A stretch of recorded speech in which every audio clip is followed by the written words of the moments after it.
Good morning. This is the guide through chapter 4 of Capital Volume 1. Let's go straight into medias res. The chapter called The General Formula for Capital. So this is the chapter in which Marx in fact introduces the concept of capital, which doesn't actually occur in the first chapter, so it doesn't play any central role there. So given that this is also the title of the book, it is obviously one of the key chapters that deserve a very close look. Just for clarification, I'm discussing in this particular lecture only what is in the English edition called chapter 4. There's a strange little twist in that the German edition of Capital refers to chapter 4 to what in the English edition are the chapters 4, 5 and 6, which means that all the subsequent numbering of chapters differs in the German and the English edition, which is rather strange. I don't know what the background story of that is or how that came about. So the German chapter 4 is much longer and is sort of, so these three what is three chapters in the English translation of Capital Volume 1, they are indeed thematically a unit, and I'm planning to do another lecture on chapters 5 and 6, which are basically expansions of chapter 4. So, but chapter 4 on its own, which is relatively short, it's just 10 pages, contains all the main determinations of the concept of capital. So this is the chapter to go for if basically you need to have not exactly a definition, because this is obviously a very complex 10 pages of text, but basically the initial development of the concept of capital, or as Marx calls it here, and that is the chapter titled The General Formula for Capital. General as opposed, general here meaning sort of the theoretical concept of capital rather than the development of all the specific determinations, which of course are added successively throughout the remainder of the book.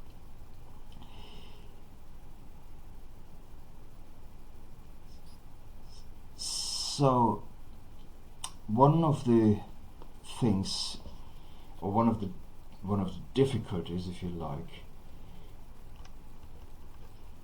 here is that Marx, especially in the one thing first of all, this is as weird as the first chapter in a sense, and it has a similar sort of structure. So it begins relatively dry, and then it becomes increasingly crazy, and on the last page is a bit similar to the last section of the first chapter on the fetishism of commodities. This takes a similar turn into rather weird metaphysical language on the last pages of this chapter. So you have to, depending on which view you are taking on this, you have to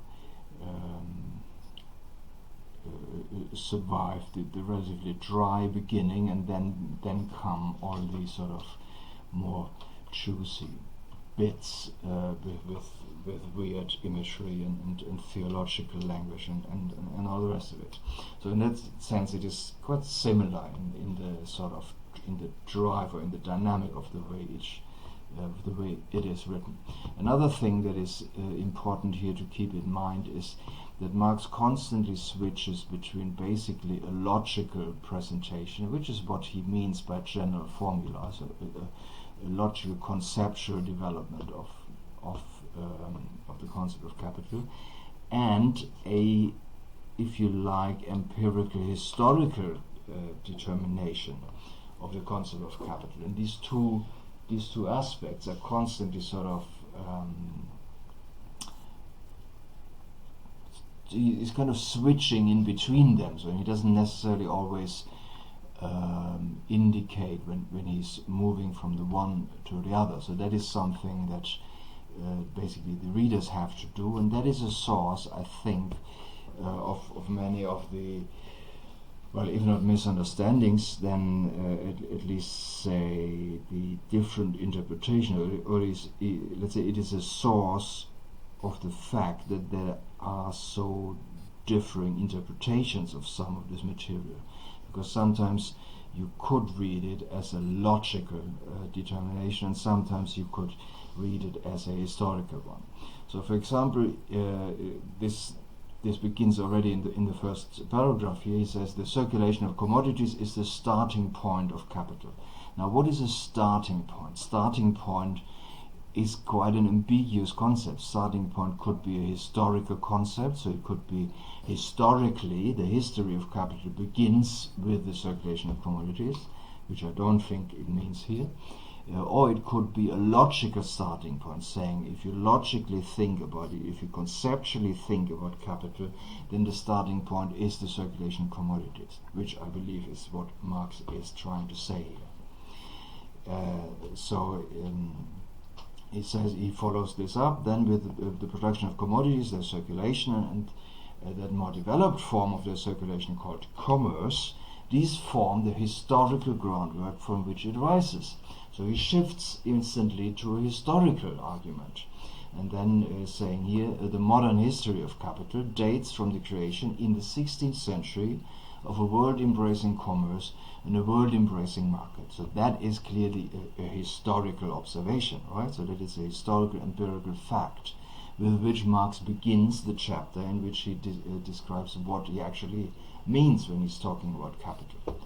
So that is something that has its history, and that history begins in the 16th century, and in the 16th century in particular with the beginning of what we would nowadays basically call globalization. So the beginning of the history of capital is in the 16th century, the beginning of globalization. That is the first statement here. But at the same time, the first sentence of the first paragraph here is much more a logical, conceptual one. So it does not mean that there is circulation of commodities historically, and then this develops historically into the development of capital. Although it could mean that as well. So perhaps you will find. So that is a question of judgment you need to make as a reader. Perhaps you could also say it is both at the same time. It is a logical and historical argument at the same time. So these are the things that are to be kept in mind when you're reading these chapters. Basically, at every step, you have to think about what kind of argument is this actually now, because Marx is not necessarily always making this explicit. So, if we abstract from the material substance of the circulation of commodities, that is, from the exchange of the various use values, so we abstract from the use values and consider only the economic forms produced by this process of circulation, we find its final result to be money. This final product of the circulation of commodities is the first form in which capital appears. So money results from the circulation process of commodities, because that's what comes out of it, and this outcome of the circulation of commodities is the starting point of capital. Again, this is basically just restating the first paragraph. Again, this could be read as a logical or a historical argument. I'm leaning towards reading it conceptually rather than historically. As a matter of history, capital, as opposed to landed property, invariably takes the form at first of money. It appears as moneyed wealth, as the capital of the merchant and of the usurer.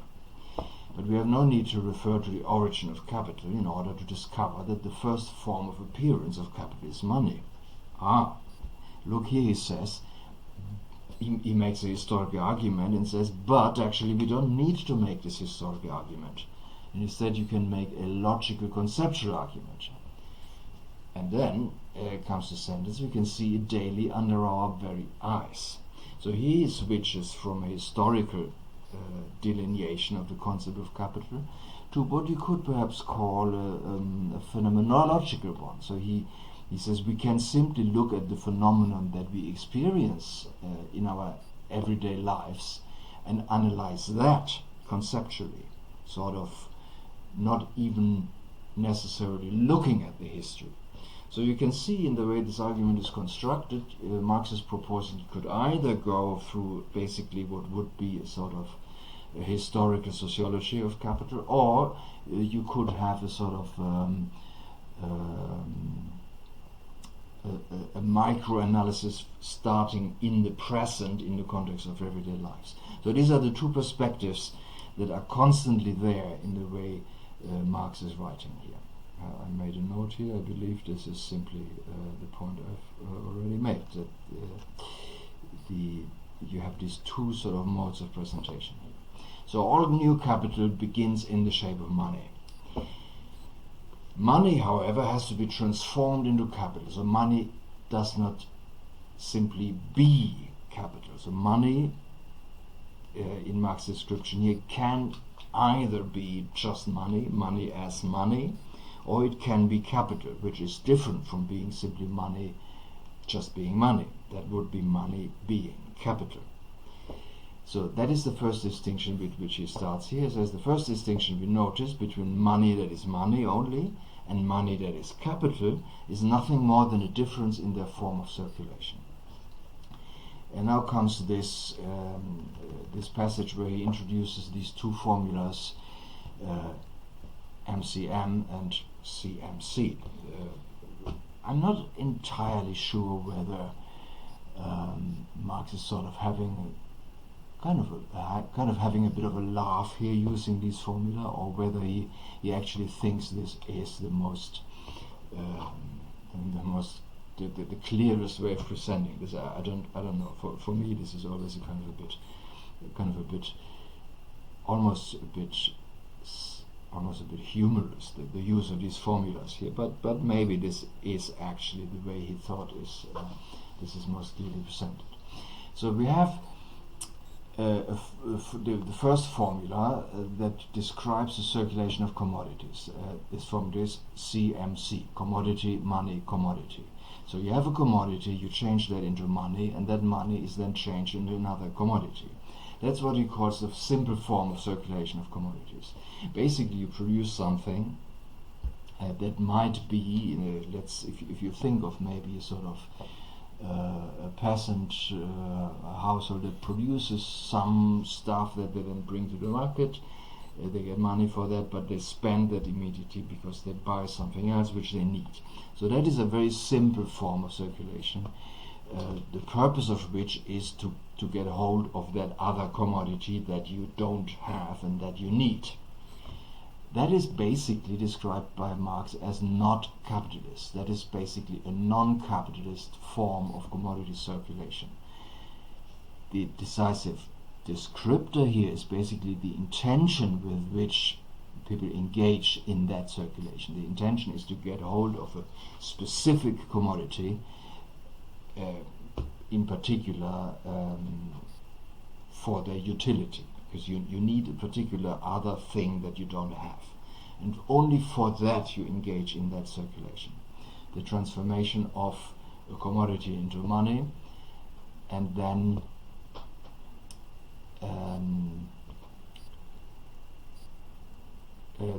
that same money back into a different commodity.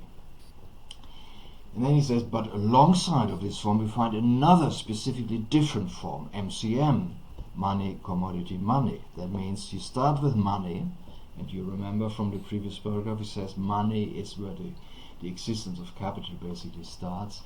That is transformed into a commodity, and that commodity is then transformed again into money. So here the intention or the purpose implied in this circuit is to get hold of money. And as he will argue in the next step of the argument, the point is obviously is that the second instance of money is larger than the second one. So MCM only refers to the form in which the capital appears here. So you have money capital, commodity capital, and again money capital. without, in this case, representing that the second M, which he will call M dash in a minute, so basically meaning more money. That is the purpose of this exchange, and that is the actual capitalist process. So that is the what he will call in a moment the simple formula that describes basically the production of capital, namely buying in order to sell. Whereas in the previous version of this circuit, or the previous formula, commodity, money, commodity, this was selling in order to buy something. So you sell in commodity in order to buy something. But here you buy something for your money in order to sell it again, and in the process to make a profit. That's what capital basically is. So money that circulates in the latter manner, MCM, or rather MCM dash, which he will introduce in a minute, is thereby transformed into becomes capital and is already potentially capital. So this money, the first M, is potentially capital. So the money as such is not capital. It only becomes capital by engaging in this process. That is an important thing. So no money and no commodity or no nothing as such is capital, because capital in Marx is a relational category. It's basically a function. It is something that is engaged in a particular kind of exchange, the capitalist exchange. Only then it becomes capital. Up to that point it is only potentially capital, as is the case for the M, the initial lump of money that the process starts with. So the point obviously is that in this process, the capitalist exchange that he describes as MCM, the point of this obviously is, hello, where are we now? The point of this obviously is that at the end of this process I have more money than before. Right? This is what he says here. I have in fact exchanged £100 for £110. Money for money, both M, but the second quantity of money is larger than the initial quantity of money, and that's the whole purpose. That's the beauty of it, that the capitalist exchange, or the circulation in the capitalist sense, it produces actually an increase of the quantity or the magnitude of M. Otherwise there wouldn't be any purpose, there wouldn't be any point to it. So if you simply exchange £100 for again £100, then you might just as well not have bothered, obviously. So that is the whole point.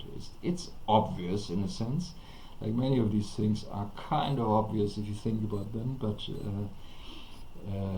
on the other hand they are far from obvious, because we do these things without thinking about them. So as you remember from one of the formulations of from the last chapter, that we do these things but we don't know that we're doing them. Maybe because they're too obvious.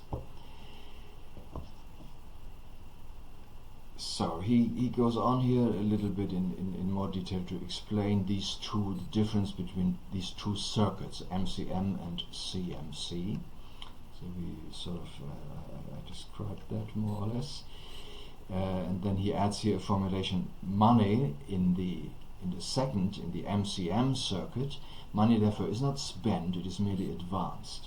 So if you think of the commodity circuit, the first one that is not capitalist, then the money is actually spent, because you earned this money only with the intention of spending it on some other commodity that you need to get hold of for its utility.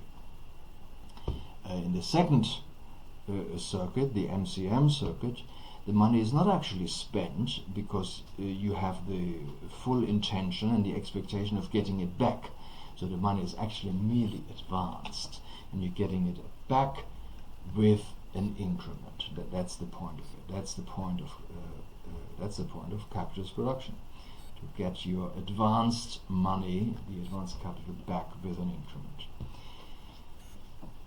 That is the difference between the circulation of money as capital and its circulation as mere money. Money as money and money as capital. That's the big difference. And this is one of the most important things here. So if you so it's worthwhile reading these pages very carefully, because this is absolutely fundamental to the entire argument of the book, which is called Capital, obviously. So that is where basically the title, the principal subject matter of the book is explained here on these pages. So the circuit MCM commences with money and ends with money. Its leading motive and the goal that attracts it is therefore mere exchange value. So you notice the word goal here. So there's an element in the description, in Marx's description of this circuit, there's an element of intentionality that actually defines what it is. That is quite interesting, sort of in terms of sociological theory.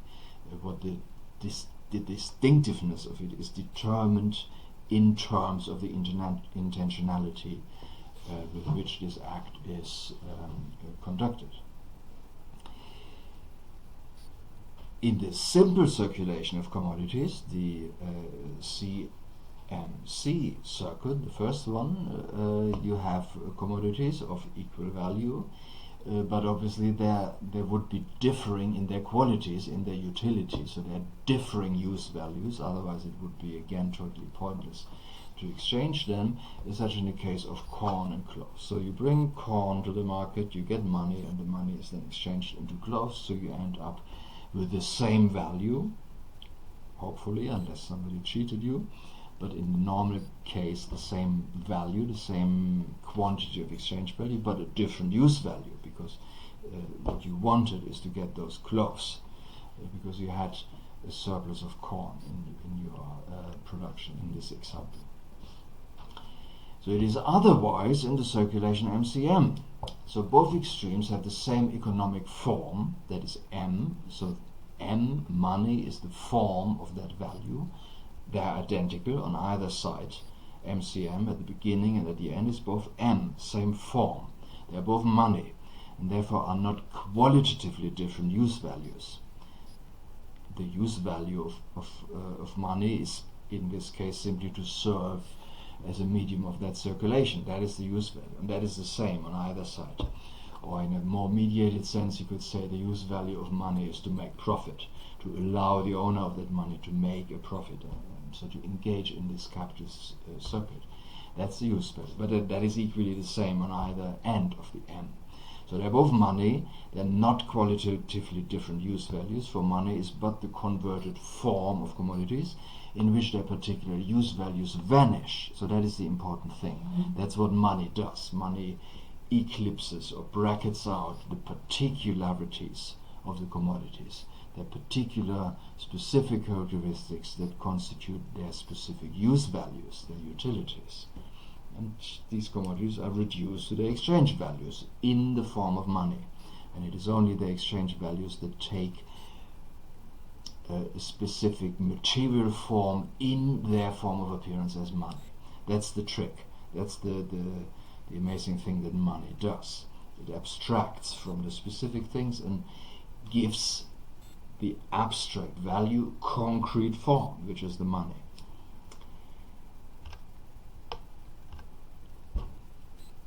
But there is, at least hopefully, a quantitative difference.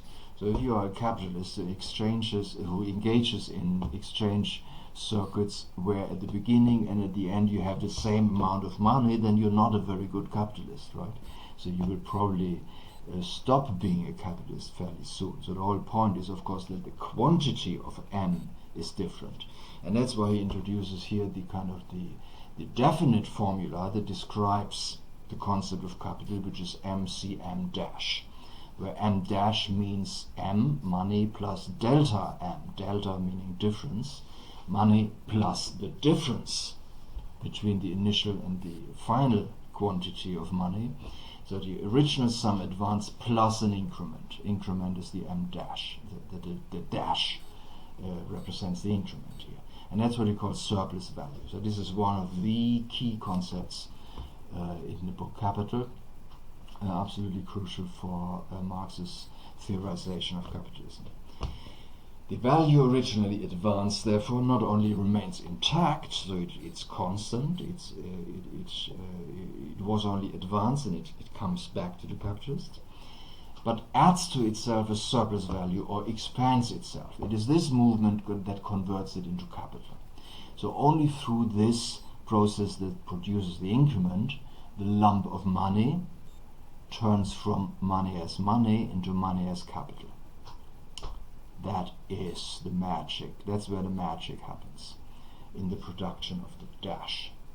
M becomes M dash through the mediation of C, which is the commodity. So the commodity into which the initial lump of money was exchanged is the medium that allows M to become M dash, more money.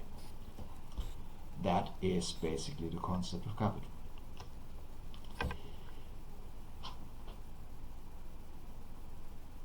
So what is the next sort of the argument here? Well, he admits here that in reality, so that he's basically in this formula, he's basically, if you could say, he's describing an ideal type. So he's describing an abstract conceptual reality of capital, and he admits here, or he adds here in this paragraph, that in reality, obviously, other stuff can happen. So differences in value can be accidental. So you might simply be done by your business value. You can be cheated, basically. So all these things can happen. But the important thing is, in the concept of capital, as developed by Marx here, this cheating is accidental. So that's not part of the concept, and that is very important. And that is an important difference to many of Marx's contemporary socialists who define, say, capitalism, and that is typically the case in the period, and I would argue is probably typically the case even today, that the capitalist mode of appropriation is understood by many as a form of cheating, something immoral that has to be countered by some kind of an ethical form of socialism, or an ethical argument against capitalism. This is not Marx's argument. Marx's argument, by implication, and in other writings very explicitly, because these other writings rely on the theoretical argument that is presented here in a very abstract sort of, if you like, scientific or scholarly form. The rejection of moral arguments against capitalism is based on the theoretical argument here that the point is actually not one of cheating. The point is basically a structural characteristic of capital as a social form that has nothing to do with cheating. That is much more specific and much more interesting, actually, and much more fascinating than simply saying, capitalists cheat others by not giving them their due in the form of taking away something from the, say, perhaps the price or the value of a commodity that is being exchanged. So this is not Marx's argument. And in a sense, this whole argument here is designed to counter such moralistic or ethical forms of anti-capitalism. So the equivalence of their values is a necessary condition to its normal course. So the equivalence, and equivalence of course means basically fair trading, if you like. So the concept of fair trade that is so commonplace in our period is basically just another word for the equivalence of the values that are being exchanged. And Marx emphasizes that in the capitalist process, the MCM circuit, the values are equivalent, the values that are exchanged, but somehow in the process this increment is being produced, and that's what capital does, and that is the specifically modern capitalist form of creating wealth for the wealthy capitalist, of course, that is different from, say, pre-modern forms of appropriation that are in fact based on some kind of cheating or plundering or expropriation by violence in some form. capitalism is actually different from these things.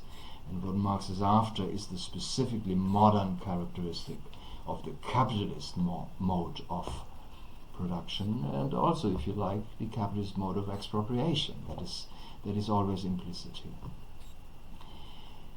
So if now the £110 be spent as money, they cease to play their part. So let's say the MCM circuit started with 100 quid.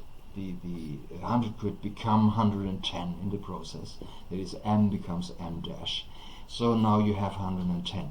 Now if these 110 quid are spent as money, they cease to play their part. They are not capital.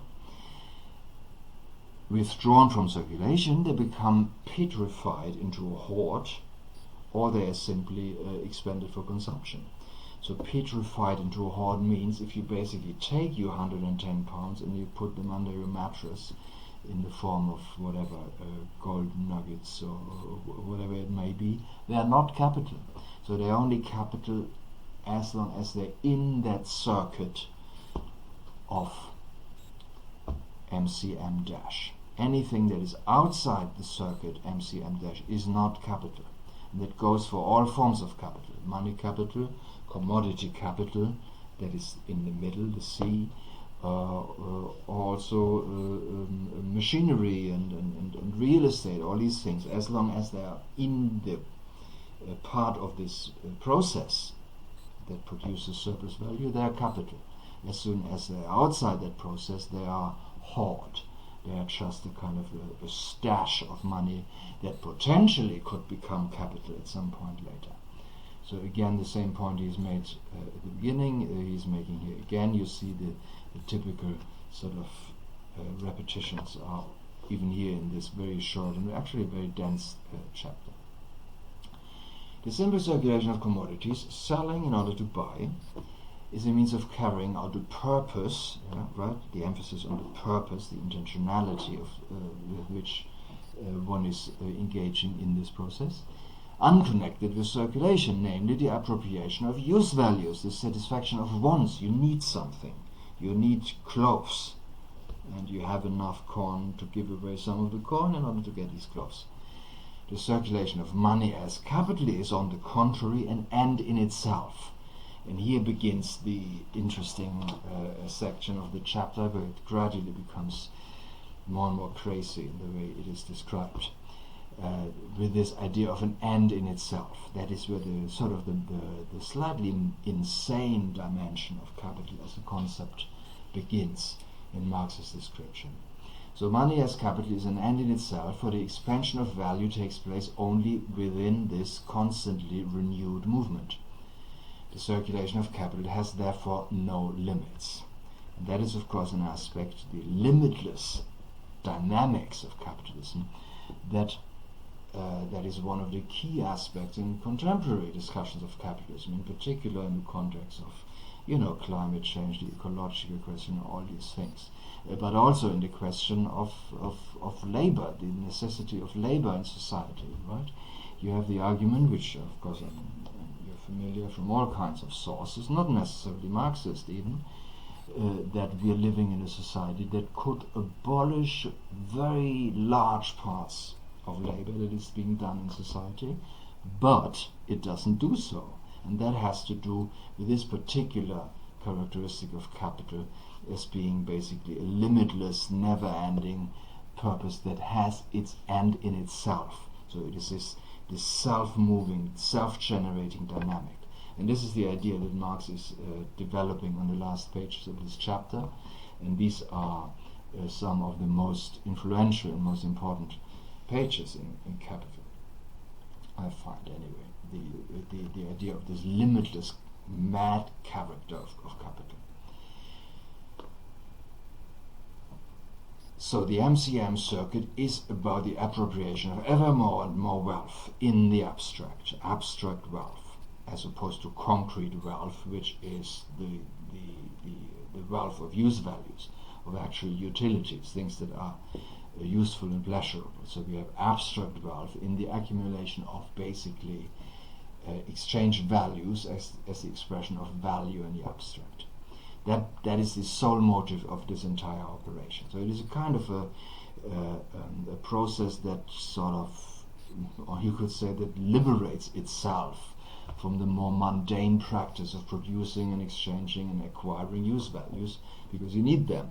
So there's something else, something very strange and characteristic happening on top and beyond that. And that has to do with the accumulation of abstract wealth. Use values must therefore never be looked upon as the real aim of the capitalist. And again, this is one of the key things in the discussion of capitalism as a historical system. If you look, for example, if you look at discussions, I find this is particularly striking in the context of medicine. So medicine, obviously, should very much be about utility, because this is one of the key aspects of society's wealth. How can we defeat illnesses, etc., reduce suffering, etc. But as long as this is subjected to the logic of MCM, or rather MCM dash,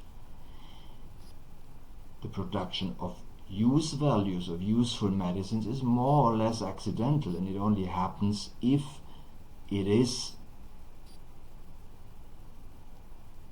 if it can be cast in the role as a mediation in the process of MCM dash, because the use values are in the middle bit of MCM dash, in the C, because the commodity has the double character, right? So a commodity can only be an exchange value if and when it is also a use value. That's where we are lucky.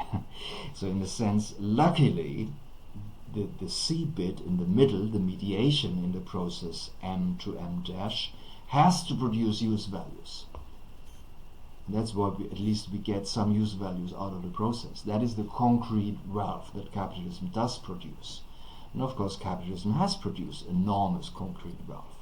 But it could produce, or society, if organized differently, could potentially produce much more and very different concrete wealth if it was not determined by the overriding necessity of producing abstract wealth in the form of capital, in the form of surplus value. That is basically the argument towards which this whole thing here is running.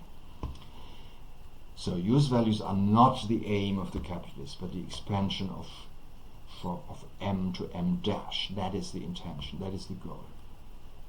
The restless, never-ending process of profit-making alone is what he aims for, or she. So here's another long footnote on Aristotle.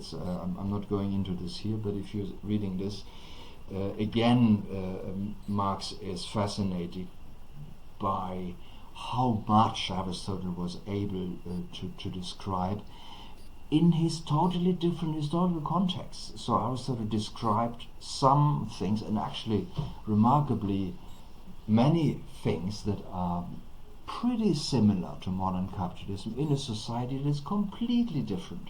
Athenian society of basically 2.5 centuries ago. And this is a thing that 19th century intellectuals would have been fascinated by, because for them historicity, the historicity of thinking, was very much center stage of intellectual engagement. And if you're in the same frame of mind, if you also think that the historicity of forms of thought is an endlessly fascinating subject, which I happen to be thinking, that's probably why I'm doing this kind of thing here, these repeated observations on Aristotle are really fascinating. So Marx constantly points out how good Aristotle was in describing certain things, and where the limits of Aristotle's descriptions are, and then he tries, as you remember from the first chapter, the short section on Aristotle, he tries even to explain why Aristotle's thinking had the limits that it had, which by implication also applies to us. So every thinking takes place in societal forms, and by looking at the dynamics of society, you can try to describe why a particular form of thinking has particular limits. and he does that repeatedly to Aristotle, which is great stuff. But we're not going into this here. So we're sticking now to this key idea of the kind of self-dynamism that is built into the concept of capital. Now, this boundless greed after riches, this passionate chase after exchange value, is common to the capitalist and the miser. But while the miser is merely a capitalist gone mad, the capitalist is a rational miser. So I'm sure if you read Max Weber, then this would sound very familiar. So I don't know whether Weber was actually directly inspired by these passages. Possible. Certainly German social scientists and historians in the 1890s would have been reading Marx, but I don't know how carefully they've actually read this. So I don't know. It is possible that Weber was inspired by this, but it is equally possible, because he read the same books that Marx read, basically, that he sort of independently came to very similar ways of describing these things. So you remember this distinction that Weber makes between the pre-modern capitalism, which is just greed, and the modern rationalists, sort of the rationalist greed, if you like, that for Max Weber is not greed, that is modern capitalism. It's slightly different, but it's kind of the vocabulary is very similar here in Marx. So he makes a distinction between a miser, which is somebody who's just hoarding. Actually, the German word here is, I think it is Schatzbildner. Yeah, Schatzbildner. I would rather translate that as a hoarder rather than miser, because miser has a sort of moral undertone that the German word Dutch doesn't actually have.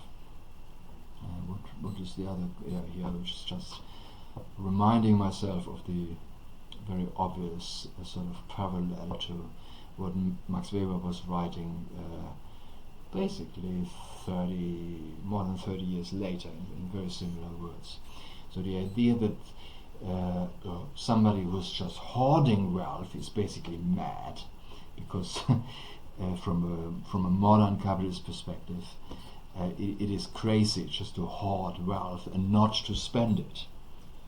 So neither to spend it in a capitalist way as an investment, nor to spend it in order to have a good time. So you must be mad, right? If you just hoard wealth. Whereas the capitalist is a rational miser. So it's also somebody who doesn't spend for consumption in this ideal typical sort of construction here. Of course, real capitalists very often do spend quite a lot for consumption, but that is a different matter. So in this conception here, the capitalist sort of ideotypically doesn't waste any money, because it goes back into the firm and is reinvested into the self-expansion of value. So that is a rational miser, totally committed to the never-ending augmentation of exchange value. So in the next paragraph, the independent form, i.e. the money form, which the value of commodities assumes in the case of simple circulation, the CMC circuit, serves only one purpose, namely their exchange, and vanishes in the final result of the movement. So the money you remember the first circuit, commodity, money, commodity, the purpose is to get this other commodity, and money is just a medium of doing that exchange, and disappears then. So you're not left with any money, you're left with another commodity which you want to have for its use value. On the other hand, in the circulation MCM, the capitalist circuit, both the money and the commodity represent only different modes of existence of value itself. The money its general mode, and the commodity its particular, or to say its disguised mode. So the commodity, because it has the double character of use value and exchange value, is a disguised form of appearance of value. So basically the value, if that is sort of the spiritual side of the commodity, is disguised in its material side as a use value. So it has to take the form of a use value, or rather the double character thing which is the commodity, because that is how values are actually coming down on earth, if you like. So that's how the spirit walks the earth, in the form of this double character commodity thing, which has to be a use value. That's different modes of existence of value that mediate each other in this never-ending circuit. It's constantly changing from one form to the other without thereby becoming lost. Thus assumes an automatically active character. So this is the next step in the sort of escalation in terms of the language used. Value or capital assumes something automatic. So it is a process that is, by being automatic, also outside our control, and that is, of course, our everyday experience. I presume, I don't know, maybe not yours, but certainly mine. Life is very much organized in forms that are automatic, so out of control, beyond the control of individuals, and even beyond the control of groups of individuals. That is the automatic thing that Marx is hammering home here on these last pages of chapter 4. If now we take in turn each of the two different forms which self-expanding value successively assumes in the course of its life, we then arrive at these two propositions. Capital is money, capital is commodities. These are the two forms of appearance. In truth, however, value is here the active factor in a process in which, while constantly assuming the form in turn of money and commodities, it at the same time changes in magnitude. M dash differentiates itself by throwing off surplus value from itself. So it produces the delta M, so the surplus value. Value is the active factor in this process. What was the sentence here? Expands spontaneously. The original value, in other words, expands spontaneously. It's worth reminding yourself what the word spontaneously actually means. Slightly different from how we use the word in everyday vernacular. Spontaneously, from Latin sponte sua, means out of its own will. Spons means will, actually, in Latin. So spontaneously means it expands out of its own mind, out of its own determination. For the moment, in the course of which it adds surplus value, for the movement, in the course of which, in the course of this movement, it adds surplus value, is its own movement, its expansion, therefore its automatic expansion. So again, we have this word automatic in English. In the German text, actually, the word used is Selbstverwertung, which literally translated would be valorization of itself. So it's self-valorization. He doesn't use the word automatic at this particular place, but he uses, the translator is sort of justified in using it here because it does occur constantly in these paragraphs here. Because it is value, it has acquired the occult quality of being able to add value to itself. So that is, obviously Marx is here again, like in the first chapter, somewhat sarcastic and tongue-in-cheek, I guess, but also somewhat serious. So he's basically describing a capital as something that is almost divine. So it is occult, it has a metaphysical quality because it is able out of itself to become more, which is in the physical world impossible. Nothing comes from nothing in the physical world, right? In the spiritual world, so if you think of basically a concept of divinity, a divinity is able to create ex nihilo, out of nothing. So only God creates something out of nothing. In the physical world, nothing comes from nothing. But in capital, that is the case. Capital creates something out of nothing, apparently. So the form of appearance, at least, is basically that of divinity. So it is that's the occult quality of being able to add value to itself. It brings forth living offspring, or at least lays golden eggs. So that's the, again, sort of tongue-in-cheek rhetoric Marx is using here. Value, therefore, being the active factor. There is again a small translation issue. In German, the word used actually is das übergreifende Subjekt. Übergreifend means the overarching, so the overall subject. Here translated as active factor, which is a bit, which is wrong. Basically, as a translation, slightly misleading. So the overarching subject in such a process, value, and assuming at one time the form of money, at another that of commodities. Again, the changing of forms of appearances here.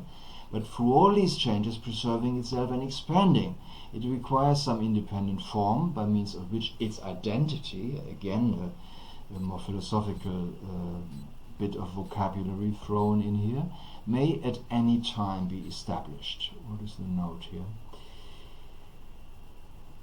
Right. And this form it possesses only in the shape of money. So money is the independent form in which value sort of comes out of this constant circus. And here I made some note to myself. Obviously, this entire description, the entire talk about value, money, and capital as an automatic subject is basically a restatement of the conception from chapter 1 of the fetish character of the commodity. So the description is true, but also untrue at the same time, because you have to ask yourself, and this is where the mode of description here is sort of, I think, deliberately playful and ambivalent. On the one hand, I'm absolutely sure Marx was having a lot of fun writing this, throwing in all these metaphysical and semi-theological concepts at the description of what is, after all, political economy. So he was having a laugh on the one hand, but he's also describing something that is true. So this characteristic of capital, of being something that creates something from nothing, that is on the one hand a description of how it appears to us in society, and at the same time it is a description of how it actually is, because it is actually this way because it appears to us and we take it at face value. So we act in society as if this form of appearance was true, same as the fetish character of the commodity. So we act as if that was actually true, and thereby it is sort of actually true. So value is actually this divine entity that creates something out of nothing. On the other hand, it is obviously not true, because in reality, of course, we know that it is actually people who produce something, and capital only is able to expand itself because it appropriates that surplus product. But this comes later in the following chapters. It is at this stage in chapter 4, which is the formula of capital, you have this description, this kind of fascinated and somewhat starry-eyed description of capital as this divine force, this fetish, basically, that strange metaphysical entity that expands itself out of its own magnificence. So it is both a description of an appearance, but also it is at the same time an appearance that is to an extent a reality. So it is a real appearance, or a real untruth, a true untruth in a sense. So in that sense it is, in that specific sense, it is a dialectical concept that is both true and false at the same time. That is possible in dialectical thinking. But the money itself is only one of the two forms of value, the other one being the commodity. Unless it takes the form of some commodity, it doesn't become capital. Money just remains money if it does not go through this constant transformation process. You could think here again of a theological concept. In Christianity, God becomes man, and that is how he actually is God. So he's only God because he does this amazing thing of becoming man. And in the same sense, the commodity, if you think of it as a spiritual entity, the value, it has to become a use value. otherwise it will not become capital. So it is only capital by, in a sense, denying its own being capital. So it has to become a commodity, and that means both use value and exchange value at the same time, and thereby it becomes capital. Unless it does that, sort of, in a sense you could say, negating its being capital by becoming a use value as well as an exchange value, thereby it becomes capital. So that is all very sort of very confusing in a sense. So it has, capital has to do this constant metamorphosis, this taking on of different forms of appearance. There is no antagonism. There is no antagonism between money and commodities, as is the case in hoarding. So for the person who just wants to put money under their mattress, the money is the opposite of commodities, because the commodities would lead to consumption. For the capitalist, as opposed to the hoarder, there is no such antagonism, because it is a constant dialectical process that is necessary for capital to be capital.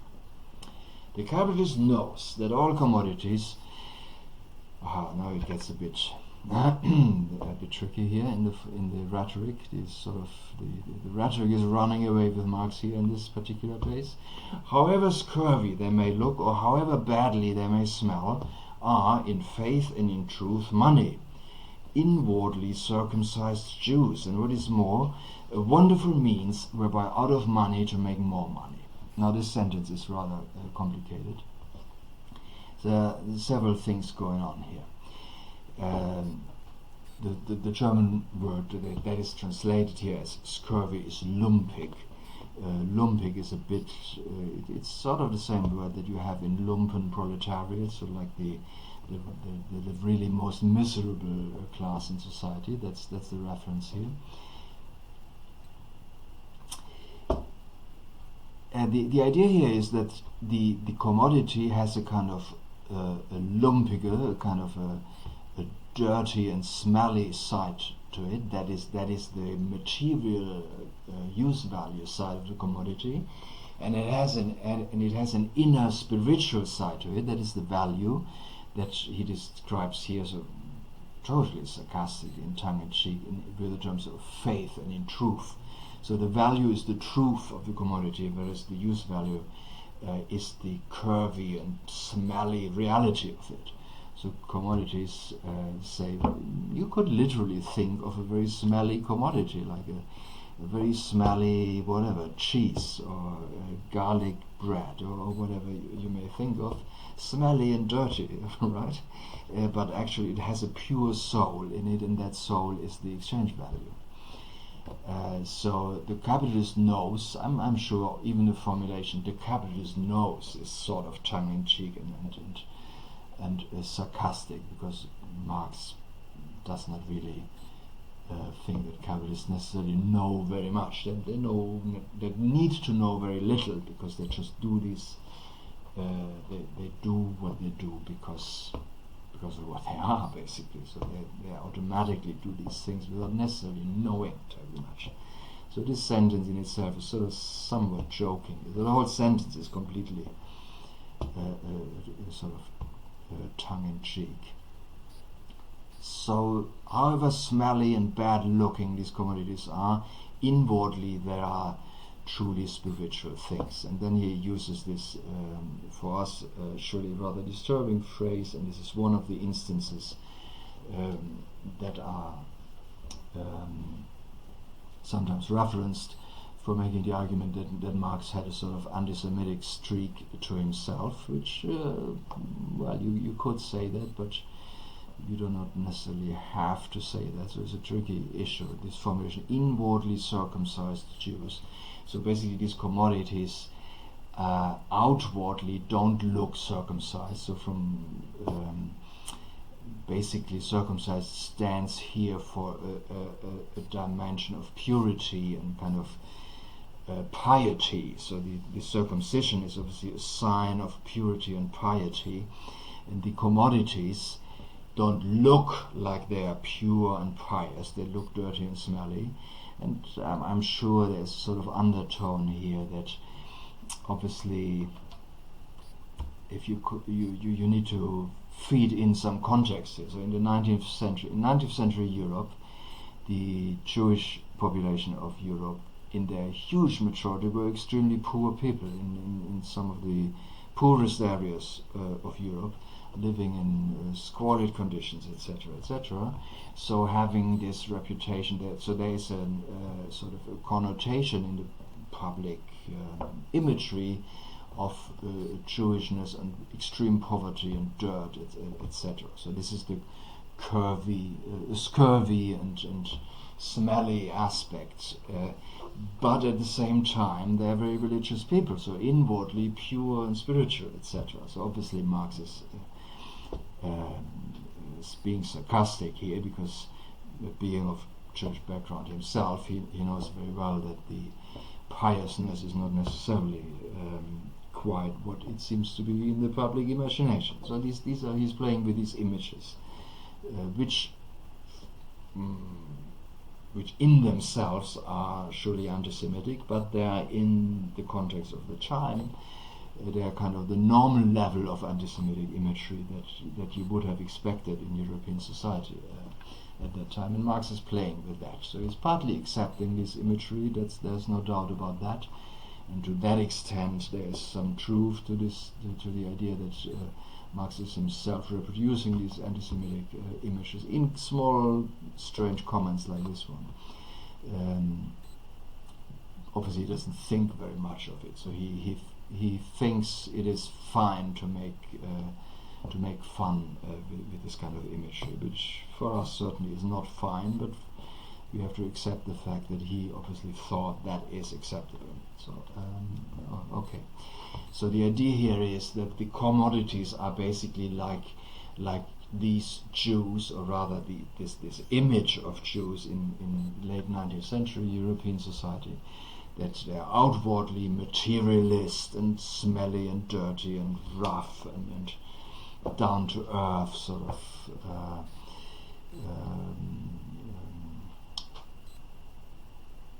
looking off poverty, but inwardly pure and spiritual. That's the idea here. And he's kind of using this image, making fun of it, but at the same time, obviously, he is actually using that image.